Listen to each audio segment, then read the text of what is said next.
I think we'll slowly get started. It's very nice to see you all again.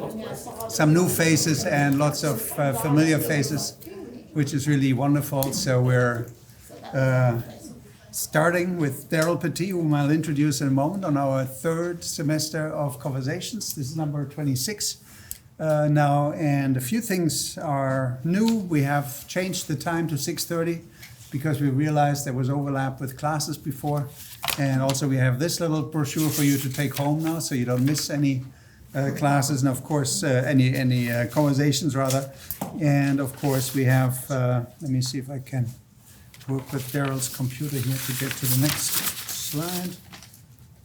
Oh yes, so here's the poster. And of course you recognize a number of upcoming events. Among them is Jasmine Lee Johnson. Before her artwork in the hallway comes down, she will talk about it next week. And we have, amongst many others, the next artist who is also responding to our controversial wallpaper with another installation, Deborah Spears-Moorhead. She will talk about it here at the opening on October 6th. And Nerva La Fortune, you've seen her name all over town. She's running for mayor. She's the third candidate who is going to join us and talk about her vision for Providence. And then we have, amongst many others, Ken Kleiman, the faculty director of the Brown Arts Institute, and Jack Martin, the absolutely incredible director of the public library in Providence, who really saved it in a way, and many others. So I hope you'll... There's a funny guy who's in the last show. Yes, exactly. I'll be the last one, and I'll talk about public humanities and works of public art. And very good, exactly. So I hope you'll all be there.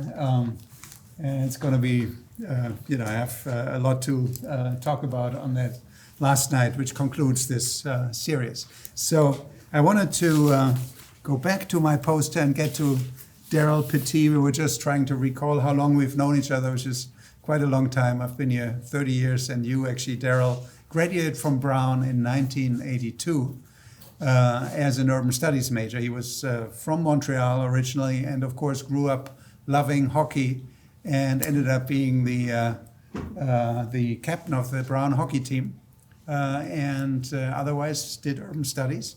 But while he was at Brown, he had a life-changing experience. Maybe you can tell us more. It's really your story, not for me to tell, but a life-changing experience which included, unfortunately, some violence and life-threatening injury that ultimately changed his course and of the direction of life. He said nothing prepared him for his career as an artist. And after this encounter with violence in Denver on a trip actually with the hockey team, he went to RISD and took a class after recovering from a severe head injury, and took a class you went to the foundry, right? And forged metal, which was actually the tool that had injured him, and decided to become a sculptor. He was already involved in urban studies, and his sculpture always responds to the landscape and to the urban environment that it is placed in. And so I think in many ways the urban studies and your love for landscapes and gardens and Olmsted, like we have out here, all sort of comes together and feeds into your amazing art. So after Brown, he also got a MA from the University of Iowa, and you went to Berlin to the Hochschule der Künste and to Japan, and has for 30 years worked in a quarry that he revived in Guilford, Connecticut, and probably knows granite like no one else in this part of the country, and has an enormously long list of executed works of exhibitions all over the world, a lot of them in Japan, and he's represented and has represented his work in all the places that we know, Storm King Art Center and others. And he'll show us two of his most recent works, the Lyman Allen Art Museum, the Joseph and Annie Albers Foundation come to mind, and many others. And he has worked at Grace Farms recently in New Canaan and won a whole long list of awards and scholarships from the International Stone Fair in Carrara. You actually went there, right? And worked there in Italy, where the best marble comes from. And another stone fair in Verona, where he won scholarship and fellowships in Connecticut and in Banff in Canada and many, many others. So I will end here by just saying that I think your art with its enormous sort of directness and its enormous persistence over years and years, it's very unique and reminds me a little bit of the purity of Bauhaus abstract art. It's very, very powerful, and I hope you help me welcome Darrell Petit. Thank you.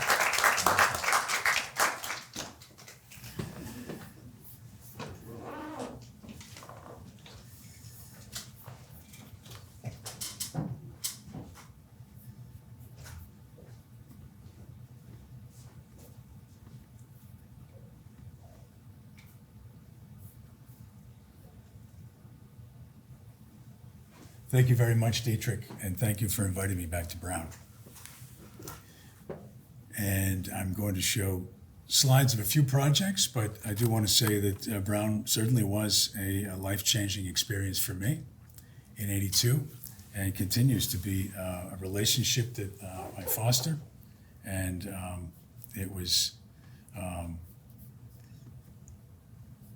both a life-changing event, but also a community that opened me when I was in need of a type of a support system. So that was a very important event that I'm going to show a little bit about what this tool is that I was holding in the poster.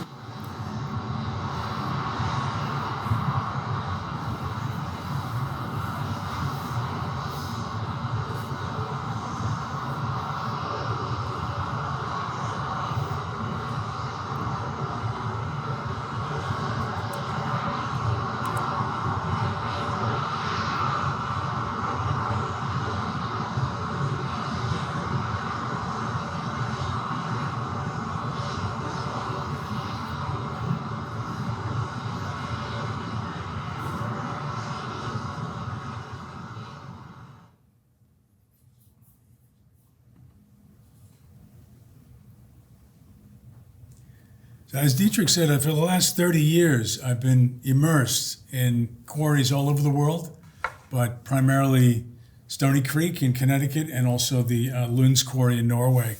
And dating back to the first time I walked into this quarry, the earth, frankly, which was 1990, there was a turning point where, with all my education and various experiences, I walked into this place really off the grid, another lunar landscape type place. I had no concept of what it was. And I was about to creatively hand over a creative license to an operation that was going to make my work. And I felt completely powerless with that transaction, and decided then that I would immerse myself in this environment and find out really what I knew to do, I needed to know to continue on in this medium. So my creative process really springs from these types of environments. And really, these are excavations in the earth. And so these are subterranean environments. They're geological sites. And at this point now, after 30 years, I'm working collaboratively with the formation and the geology, but also the men and women really who harvest the material. So these are the types of elements that I'm able to procure out of this environment by being, at one point, a quarryman, now a sculptor collaborating. I have the same language as the men and women. There's a certain degree of rapport and respect there. And I'm able to quarry these. This is a 30-foot long piece that's 30 tons. And I'm able to work in this environment in a really unmediated, unedited state. And for me, that is a freedom, really, to then work here at the origins of things before really having to face any of the other conditions and contexts, architectural, landscape architectural, or otherwise. And so this really is a rich collaboration, both with the geology, but also with the men and women who work in these environments. And I'm polishing the material, or beginning to polish the material. There's at least a year of work there. The Peabody Museum at Yale University the Peabody came to me with a project that was in the palm of their hand as a model, and said they were looking for this form in granite to support a life-size Torosaurus. And so I was interested really in the scale and the way in which this could happen in the most natural way. And what I said to them was, instead of fabricating something in a superficial way, why not go into the quarry and give us a year to observe what we are doing every day, which is really harvesting the material to find the shape in the formation itself. And so you're seeing a natural bed, and what you can't see but is there in the top element is a vertical seam. And these seams and beds really make up the anatomy of the quarry. And we went and quarried and disassembled and reassembled the elements into this colossal scale monolith in a way in which really the stone had been in the last 300 million years. And so some of these surfaces are natural, other surfaces are formed, but often I take the hand away so that you are not really faced with knowing what I did or what I didn't do. It's not really that important to me. This is about 125 tons. In the end, in the practical sense, we needed to separate it and put it back together to make it over the Kew Bridge. And since 1990, I've been working with this interdependent balance of two elements that come together in this contingent and precarious relationship. And this is an ongoing series. It's manifesting itself in different conditions and being integrated into different sites. But this is the work site in the quarry. We're looking at a 25 and a 30-ton piece that come together. And it gives you a little bit of an idea of the rigging and handling that has to go on with these pieces that in another aspect of the creative process really informs the work. And these places now have become laboratories for me. I'm able to, create the work. It's loose enough to be able to make changes. And there's a degree here of finding out through the process rather than what is more typical in this material is a pretty straightforward sequential series of events that end up being an execution of a project. So the right is another piece at the quarry, and this is one of Michelangelo's last pieces in Milan, Pieta Rondanini from the 1500s. And these concepts really have been with me since the late 80s, early 90s of the embrace, the touching, the interdependence, the relationship that changes depending on where you are in the field, and really the gravity and lack of gravity in this figurative work, and then also now with the 30 and 35 ton pieces. So I go back to this piece quite a bit, just because of its manifests these concepts that are still alive, that I'm working through and working on. This is a way in which I'm working that frees me up to be freer than having to always be very reliant upon the logistical and cumbersome aspects of moving the equipment with heavy equipment. And I'm just constructing one-to-one models out of plastic. This is a material I use in the shipping of the stone. And now I'm making these things so I can, play to a degree with this material. It's 35, 50 tons, 40 tons, but if you're making the mass here out of this light material, you're able to move back and forth quite readily to come up with the leans, the connections, and the joints. And that allows me the freedom to move a lot faster, closer to the way in which my mind is moving.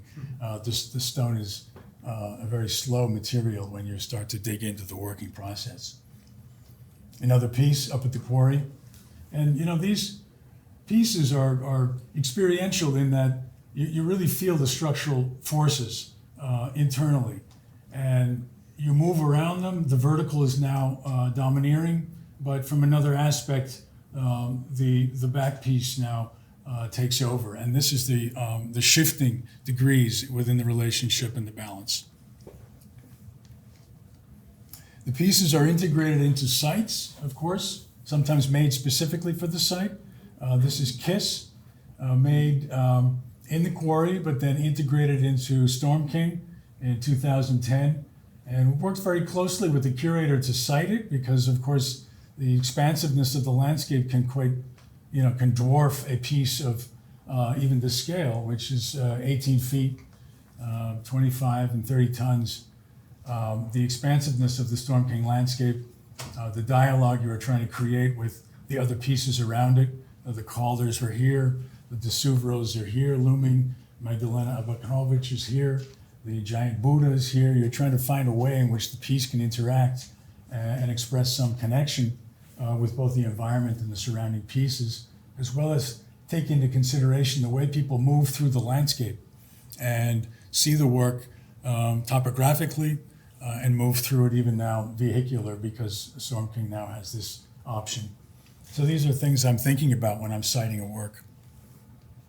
The piece was eventually acquired by a collector in North Salem, New York, and was integrated into a completely different environment, almost a private outdoor room with a tree line that had definition, and there was a rock outcrop. So again, I had to reintegrate this into another landscape, and things were changed, perspectives were changed, and the considerations were quite different than the expansiveness of Storm King.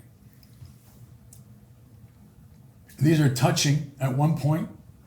They're on foundations that are submerged. There's no painting. I've worked with Robert Silman of Silman Engineering since 1984. I had an internship out of Brown to work with Robert Silman and was a draftsman, and I've never stopped working with them.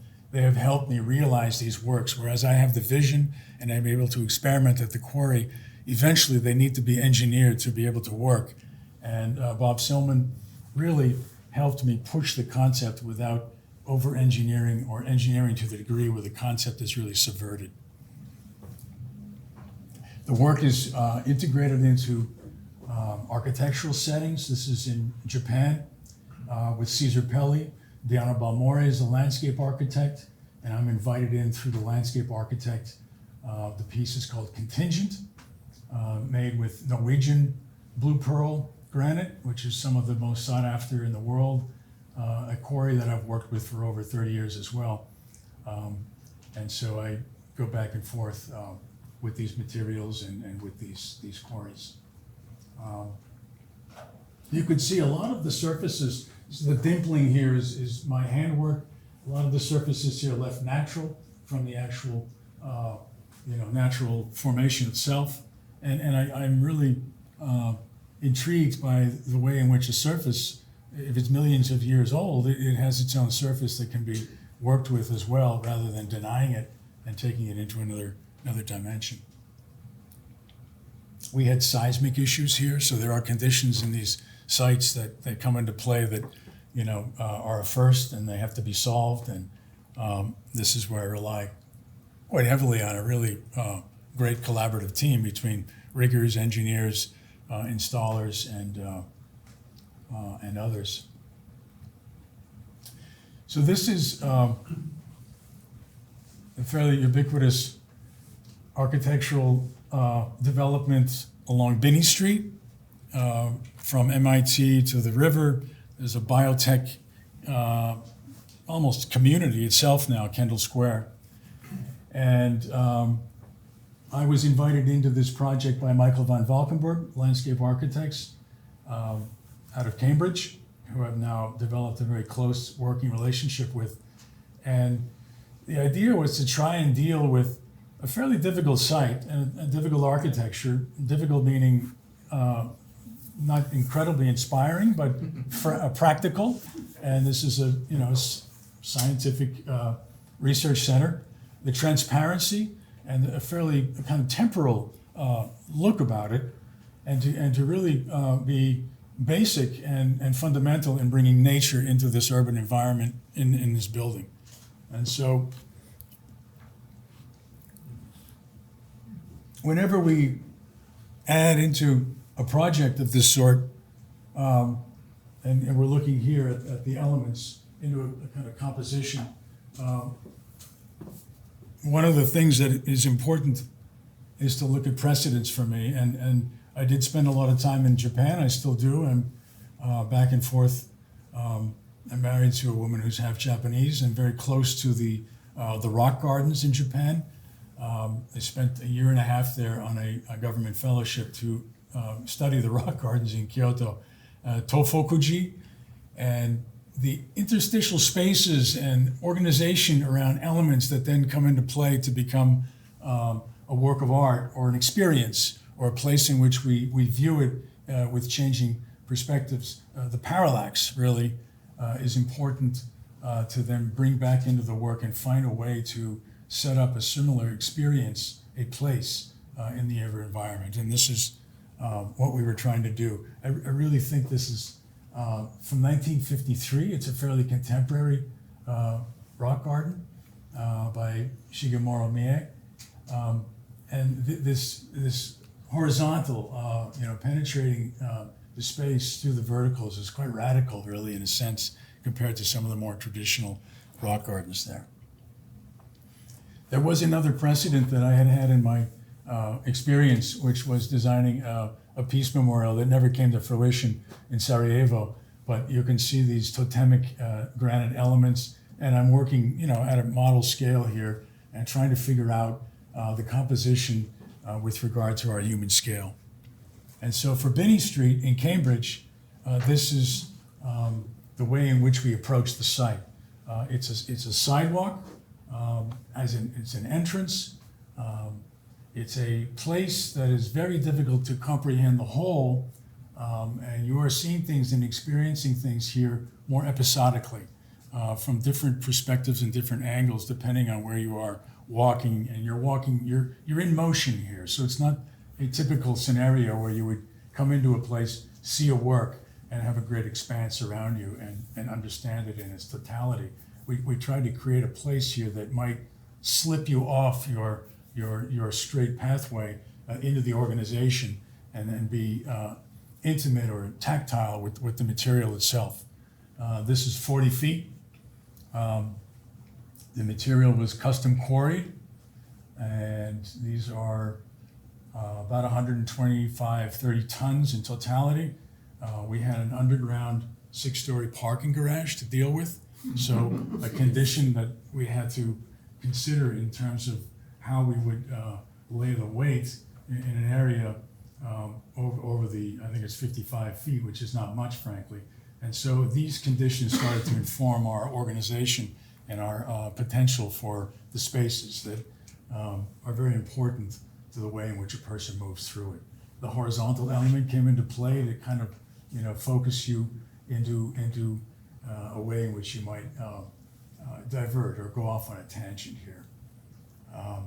One element up here is stacked on another, so there is the balance that was brought into the work to make it dynamic, to make it alive. The elements are post-tensioned. So structurally, we have a rod right through the material attached to a custom steel stanchion underneath that secures it to the metal girders of the parking garage. So the whole system is somehow fixed. And that was, again, Robert Silman coming up with innovative solutions that could be worked. Material was all quarried out of Stony Creek. And Stony Creek is an interesting historic quarry in Connecticut. It has always had the capacity to quarry large blocks.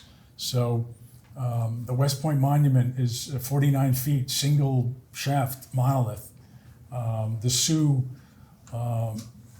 Charles McKim's obelisk in Sioux, Michigan is 49 feet, single shaft obelisk. And so Stony Creek is blessed with a formation that has the capacity to quarry these large, solid dimensional blocks. And this is another aspect of why it's a really wonderful place for me to collaborate with. Sculpturally, you have the capacity to realize scale. And we are custom quarrying here off of a natural bed to get these 27, 36 large elements. The other thing that's good about Stony Creek is its combination of modern technology, but we still use a very old technology, and you can see evidence here of some of the drill holes, and there are wedges that date back to Egyptian times that are inserted and split. And as a sculptor, you are able to attain natural finishes, or finishes that I feel are more compatible with the nature of the material itself, whereas the technology has taken over in some of these places, and the way in which they are harvesting the material, it leaves a pretty Euclidean state of perfection in the block, and that's not really that interesting for me. So that would not be a collaborative option. We also had the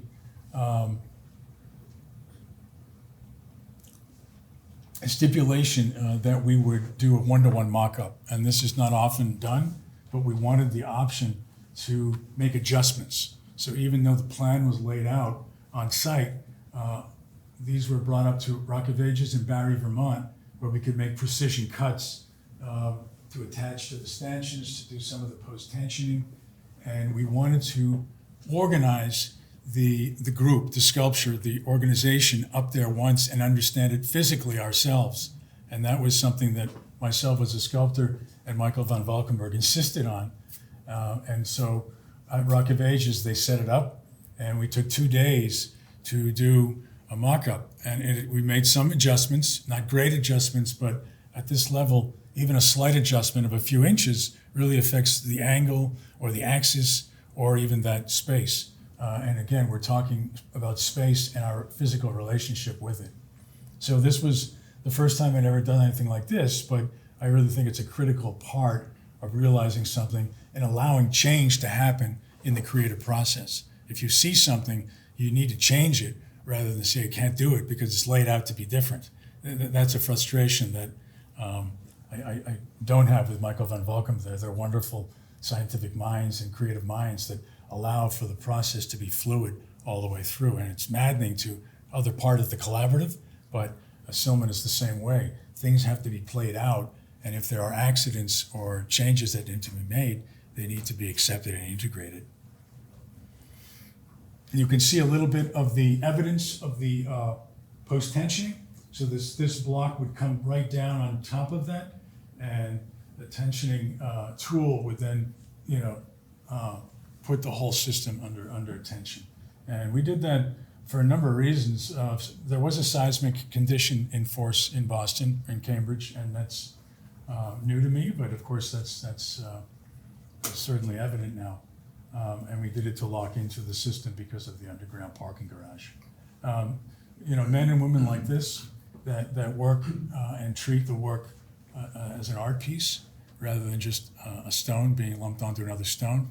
I have the greatest respect for, this is Marino Crane and Quinn Iron who did the installation, and Marino I've worked with for 30 years, but they go above and beyond the work, and they are fully invested in trying to realize your vision, and that's a key aspect of what I do. I could not really do some of the things I do unless I had a team working on behalf of the idea. Sometimes the idea is difficult to explain to.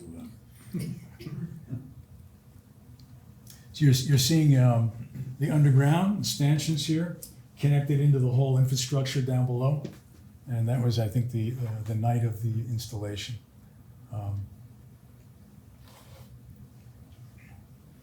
And then a shot just showing another perspective. It's a tricky piece because even from across the street or down the way, you can never really get the entirety of the work within the architectural building context. And so it's interesting in that you really have to be within it to understand it. And even when you're within it, it's a much more experiential understanding of the work than it is a visual and aesthetic one. And I find that much more relevant, really, to what I'm trying to bring people into the work.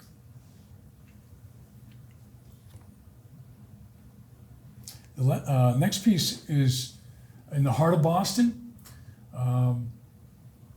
One Dalton, Boston was recently completed as Boston's third tallest skyscraper, designed by Harry Cobb,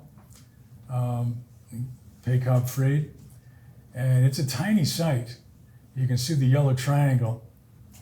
but really right in the heart, where everything converges, and the streets all come together in this tiny site. The building maximizes that shape, and I think it's an ingenious design that Cobb did. It's very sleek, very modern.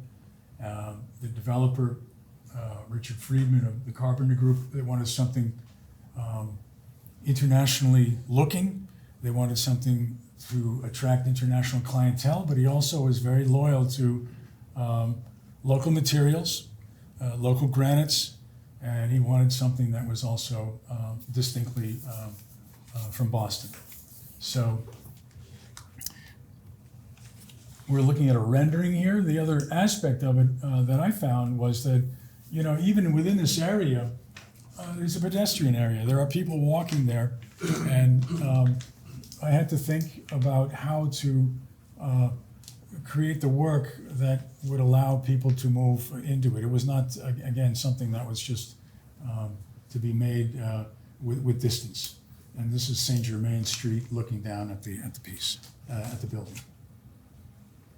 So after many different iterations that did not work, I proposed a piece that was finished outside of the Lyman Allen Art Museum in New London, Connecticut. One of the pieces that was part of the ongoing series of the Interdependent Balance Works. And it was cited at the Lyman Allen with the idea that the entrance would be all redesigned at the 2 or 3 years later. The piece was installed, but the design was never really done. And so the piece ended up being really malaligned in a way and out there. And so I was happy to try and propose it to be integrated within another site. Harry Cobb, Michael von Valkenburg both thought it was the piece that would work rather than the other proposals that were coming at them. There was a weight consideration. There was some odd wind condition off the building and its shape that came into play. And so there were other artists that were of note considered, but the work not being heavy enough could not be considered. So this is an aspect where I became more in the forefront suddenly. We see Silman's drawings here, working on trying to fit it into the small, it's the pink site, and the footing is beneath the ground. A lot of things underneath the ground in Boston, so also a lot of hollow surprises, and very difficult always at this stage as to read and understand what we can do. We're trying to conceal these footings to support 25 and 35 tons. And here's the installation. You can see the footings.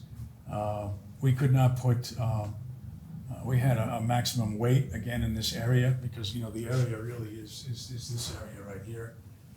We integrated a third piece because we felt it needed it in this context. I'm working really strictly with the various axes of these streets coming together. I'm also working with some of the conditions of the architecture here. You can see this steel canopy that projects, and it caused us problems. I had to take a piece of the stone away, and that ended up being, a relationship between the canopy and the stone that actually helped the piece, rather than set up some sort of confrontation between an edge and the architecture. It ended up yielding to that, to the architecture in that one place. And here you see it, next to the Christian Science brutalist building, really overpowering, but a consideration to take into place, very monolithic. We added the third piece. You can see some really wonderful hand scalloping, stone treatment that we did up at Rock of Ages with a piece of Barry gray integrated with the Stony Creek. And this is the entrance to the building. And we have there's like 4 streets that converge right here. So these types of axes and the directionality of the work were very important to me. I spent a lot of time, seeing how people move through outlets in the direction of where the piece would be. I wanted to come out of the building and walk right into eye level of the connection. And so these were designed specifically. The work was sited. You can see the chunk taken out of the top here, just to allow the free flow of the building and make that a more compatible. Another entrance, and I wanted that edge of the piece to really meet you in the middle of the sidewalk as you're approaching the site. And the piece at night, surrounded by mums in the latter stages of the summer. Thank you very much, and happy to answer questions.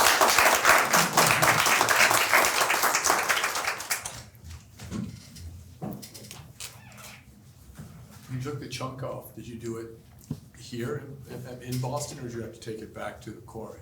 No, there's a lot of back and forth about what to do with that, and so we made that on site. There was a little risky. It's a lot of equipment, right? It's a drill and the wedges, but you want to carve it in a way in which it runs out. So a scoop like that is almost like a forced split.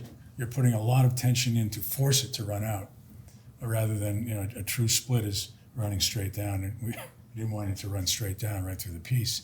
So those are the tricks that you take what they do in the quarry, and as a sculptor, I'm always asking, why can't we do it this way? And you're getting the knowledge from the way in which they do it the right way, and you're taking it into your repertoire and trying to find out, how can I do this another way? The torch is the same thing. It's a tool that was used in the quarry and dates back to the 1940s. At some point I said, why can't it be made to another scale and be used the way in which I want to do it? And so I had something custom made. Well, that's your design of the torch. I went to John Lutz in Georgia, and I said, what can we do here? Can we make something? And so it's his design, but it was something that freed me up and really gave me another edge of using a tool in a atypical way, in an unorthodox way to do what I need to do, in a creative way, rather than what's used for typically is just make cuts, straight cuts in the earth. 3,400 degrees. Yeah. Ouch. Can I follow up on that? So, obviously, to some degree, you leave the blocks as you find them or as you see they're emerging from the quarry. But then there's work that you do to them. Sometimes it's lines, sometimes it's sort of changing of the surface. Can you describe a little more where the borders between found and your own, how you determine how much you add and so on? Well, the immersion in the quarry is to the degree where I understand the anatomy, which is made up of fissures, natural cracks. And so I'm able to read the landscape there to understand where I see solidity. And then the next step then is to then harvest it in such a way that it is right then and there the beginnings of the sculpting process. It's just now I'm using those early tools, and the shapes and the tools I'm employing at that level are starting to make the form and the surfaces. And I'm using industrial tools. Every step of the way it comes out, and the latter stages are the torch or the hand point, still the hammer, the other tool I was using on the long piece. Now it's up top. But the really beginnings for me is being able to take it out of the ground, knowing that the industry is looking for Euclidean perfection and squares. And I have no real interest in that. I'm looking for organic shapes.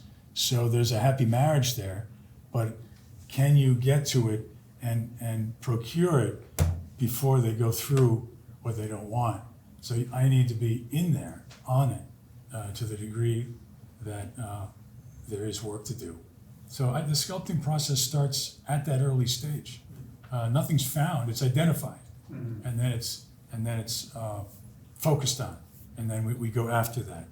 The Peabody is a good example. That's a shape that was made, but it was also harvested around the formation itself, And it was revealed because we quarried the Euclidean blocks all around it, and there, behold, there were seams and beds that could allow us to then take out this triangular form in 3 pieces. And that's the great aspect I feel in my work, of being able to work at that level now with these operations and the earth, frankly. It's the geology of the place.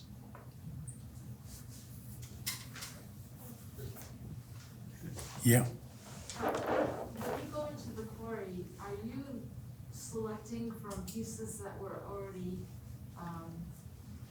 taken from the rock, or are you looking at a solid rock wall? Yeah. Deciding where they're going to go? More often than not, I'm looking at the wall and looking at the quarry. And from that, there's an understanding of what they're doing, how they're doing it, and then you're keying into how can I work with that process to do what I need to do. And they're all different. And so, you know, Stony Creek is vastly different than the way they do it in Norway, is very different than the way they do it in Carrara. So there's no point of me going into these places and dictating what I want. That doesn't work. I go in and I'm speaking the same language and I'm understanding what they do to then work with their expertise to then get those forms out. So you go in and kind of eye the piece you want and kind of hope they can need some part of it too. And, You spend time. Immersion is the good word. There's also a lot of loss, and it's not loss in the sense that it's lost, but it's experimenting.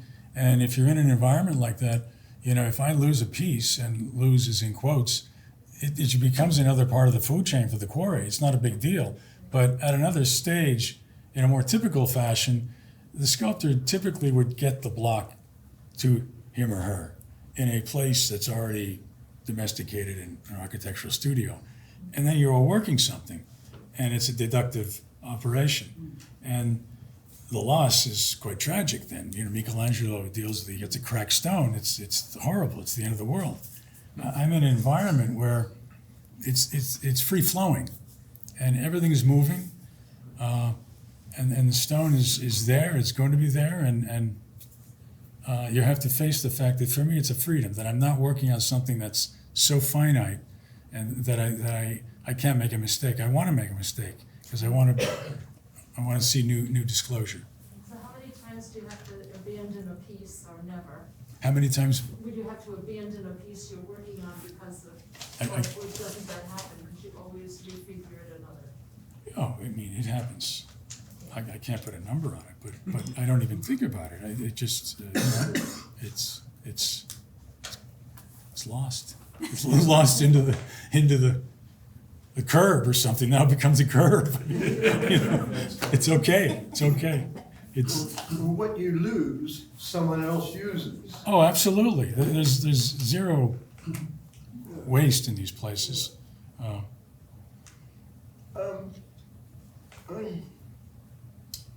I'm trying to figure out in my mind how you say some of these pieces you have to take apart and then put back together. And I think, okay, from my kind of knowledge of how, say, a Roman column is made or something like that, or a Greek column. And I know that the columns on the arcade downtown here are, I think that's just one piece. Huge. I think You know. it could be Quincy. And Yeah, I yeah. think, you know, there are all stories about how many oxen were required to drag it over there and Yeah. all that sort of thing. But your pieces, do you ever do it you did allude that at one time you actually had to cut it and then put it back together and tension it. Yes, those are individual elements quarried Yeah. to meet certain dimensions. One goes on top of the other, and the lengths are cored, Yeah. and the tensioning is a rod going through that's affixing it. Because, my concept of tensioning is concrete beams or something that are either post or pre-tensioned and so forth. So how do you, I guess it's a technical question, how do you get the rod in and then tighten the rod to put the tension in?